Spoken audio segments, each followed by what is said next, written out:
Last time I talked about difficult to pronounce words and how you should exchange them for a synonym. Today I'm going to talk about a couple of words which are often mispronounced and how to make it easier for you to pronounce them. So these are words like clothes or months, where we have a th sound with an s.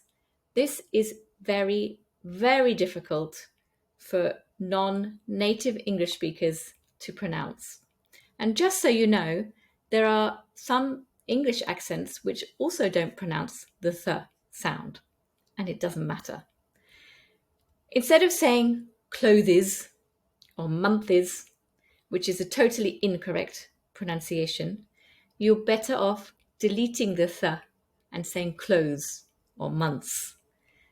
And in fact, it will be much clearer and easier to understand. And you will sound more professional in your presentation.